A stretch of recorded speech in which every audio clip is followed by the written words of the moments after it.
what's up guys, it's May and we're back again today to talk about issue number 135 of the Walking Dead comics.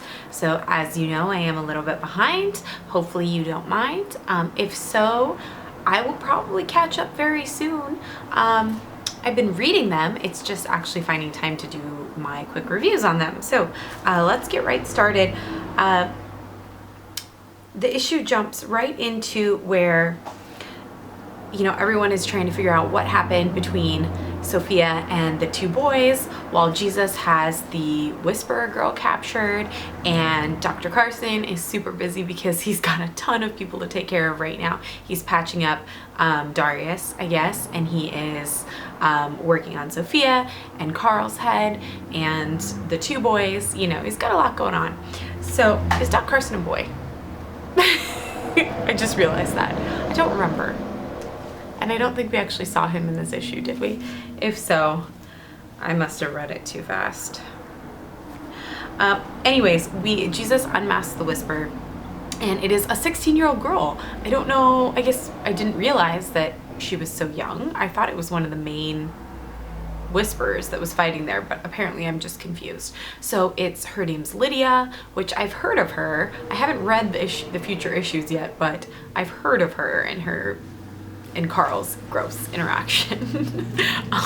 So I'm interested to see where this goes. The parents of the two boys that tried to hurt Sophia, are extremely upset. We know that the boys were prepping them ahead of time, saying that Sophia, beat them up so that they could have their revenge on Sophia and still look innocent.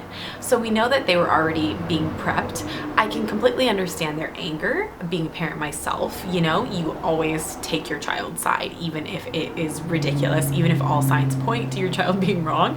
It's very hard to step aside when you're their parent. So I get that, but they are freaking out, and it sounds like Maggie has a little bit of an uprising on her hands.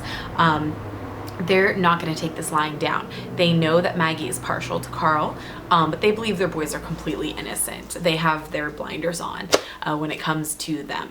So Maggie tells them that they have to go home, or they're going to go into a holding cell, if they can't calm down, because the guy tries to beat up Carl and Carl's being a jerk, and it's just like crazy. And I feel like it's going to lead up to something very big here, because it kind of seems like some people are really disgruntled about Maggie being in charge, because she's not, she kind of just stepped in. She wasn't voted in like they said or anything. So it wasn't like anyone chose her really to be in charge. And it seems like this small group of people, it looks like there's maybe 4 or 5 of them, are really not happy with it. And back at their trailer, they're actually contemplating killing Maggie. So we know some shit's gonna go down at some point. So I keep getting confused. It's been a while, bear with me, since I've read the previous issues of the comics. And before I started doing these reviews, I kind of went back and started reading them. But sometimes I still get confused as to who is at the Hilltop and who's at Alexandria. So I guess I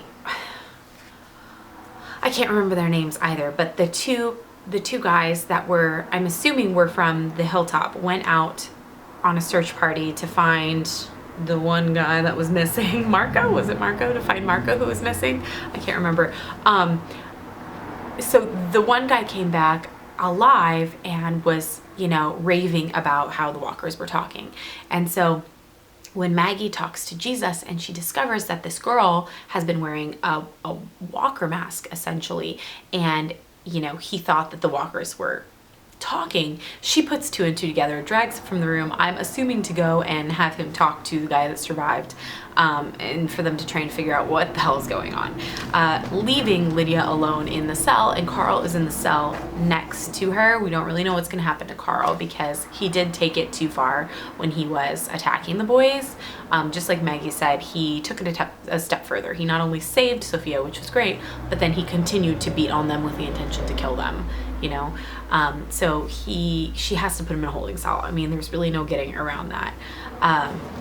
Not to mention, it doesn't really seem like he feels any remorse for it, which, I don't know, they're pretty gross, stupid boys, but I don't know.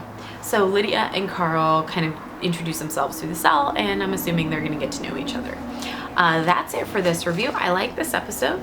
I like seeing that not everything is calm at the hilltop, and I'm interested to see what Rick thinks when he eventually finds out what Carl has done.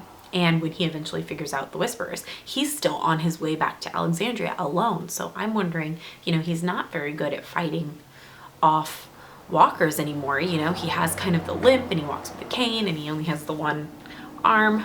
I mean, he has 2 arms, but you know. Anyways, he hasn't been in the middle of the fights anymore. So like he said to Carl, he's a little bit rusty. So it's a little bit nerve-wracking seeing him, or knowing that he is going back to Alexandria all alone. What do you guys think? Let me know what you thought of this issue when you read it, if you read it. Don't give me any spoilers though. And I will see you guys next time with the review for issue 136. Hope you have a great day. Bye.